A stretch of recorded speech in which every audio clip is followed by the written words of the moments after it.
Olá, gente, de volta com mais uma aula de Direito Constitucional. Seja bem-vindo a mais este nosso encontro, a mais esta nossa aula, quando continuaremos aí estudando os direitos fundamentais. Desafio de agora, princípio da individualização da pena. Atenção, nosso desafio de agora, princípio da individualização da pena.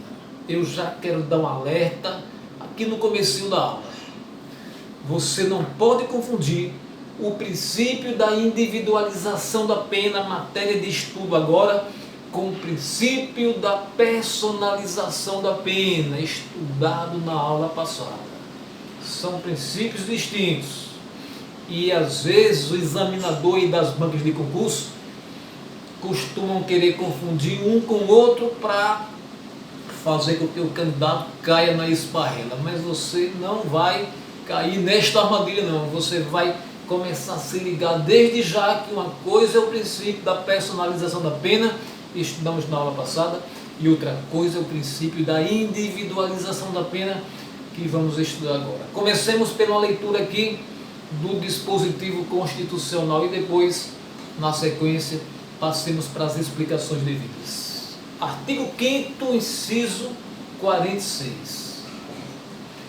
A lei regulará a individualização da pena e adotará, entre outras, as seguintes: privação ou restrição da liberdade, perda de bens, multa, prestação social alternativa, suspensão ou interdição de direitos. Daqui a pouquinho vamos explicar aí sucintamente cada uma dessas penas anunciadas aqui na Constituição, mas o que importa agora é saber o que significa este princípio da individualização da pena anunciado aqui no inciso 46.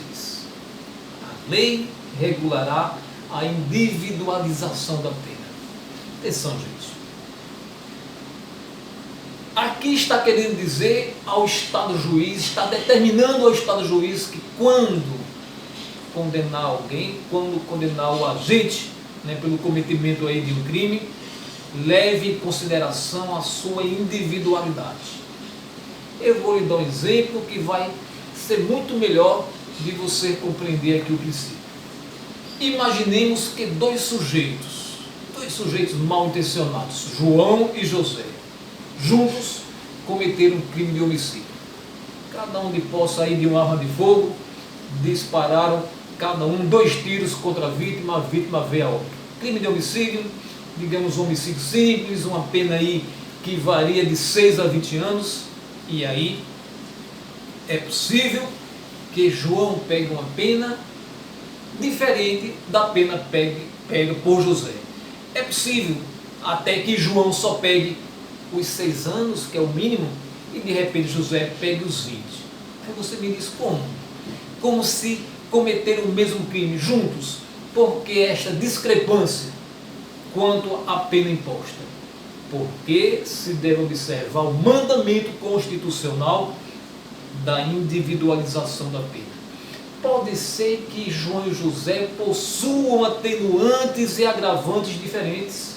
O juiz vai olhar o histórico criminal de ambos. Pode ser que contra um pese muitas agravantes, contra o outro não pese nenhuma.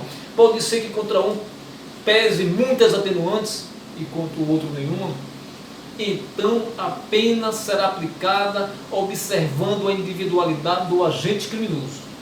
É isso que nos diz o princípio da individualização da pena. Diferente do assunto da aula passada, princípio da personalização da pena, que quer dizer tão somente o seguinte: a pena não passará da pessoa do criminoso. Pessoas próximas, familiares, não podem responder pelo crime cometido por determinado agente aí. Então, aqui no inciso 46, nós temos que a lei regulará a individualização da pena e adotará, entre outras, as seguintes. Já vimos o que é esta individualização da pena.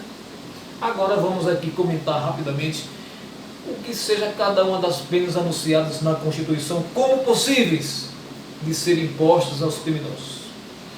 Privação ou restrição de liberdade é mais simples, mais comumente do conhecimento aí do público em geral. O sujeito teve a sua liberdade restringida, né?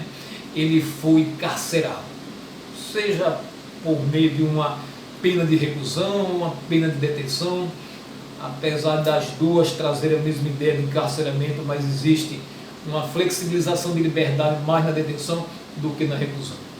Perda de bens, que inclusive estudamos na aula passada, né? A possibilidade da perda de bens se estender aos sucessores do criminoso morto, mas só até o limite do valor patrimonial transferido. Perda de bens é uma pena possível, o sujeito cometeu determinado crime e esta pena isoladamente ou acumulada com a outra é que ele tenha no seu patrimônio retirado determinada quantia, né, determinado valor. Pena de multa, também não existe mistério. Prestação social alternativa, crimes de menor potencial ofensivo, muitas vezes a condenação ali se dá por meio de uma prestação social alternativa. O sujeito vai ali pagar a cesta básica para instituições carentes, vai prestar serviços aí em órgãos públicos e, por fim, suspensão ou interdição de direitos. Também medidas, né, penas impostas para crimes de menor monta, como por exemplo, você está proibido de se ausentar da comarca, você não pode frequentar determinados locais, você não pode estar na rua a partir de determinado horário aí do período noturno. Então são essas as cinco penas possíveis anunciadas aqui na Constituição Federal: a privação ou restrição da liberdade, a perda de bens, multa, prestação social alternativa, suspensão ou interdição de direitos. Gente, foram essas nossas explicações para este princípio da individualização da pena. Espero que tenha sido útil aos seus estudos. Peço que você se inscreva no nosso canal aí, se não for inscrito, que curta o nosso vídeo e convido você para o nosso próximo encontro daqui a pouquinho mesmo, quando estaremos estudando as penas, o tipo de penas, as punições a criminosos proibidas no Brasil. Na aula que vem, nós vamos estudar que no Brasil, em regra, não poderá haver pena de morte. Em regra não, fatalmente, não pode haver prisão perpétua, não pode haver penas cruéis, nem penas de banimento. Mas isso aí é assunto para a próxima aula. Já fica o convite, aguardo você e até já.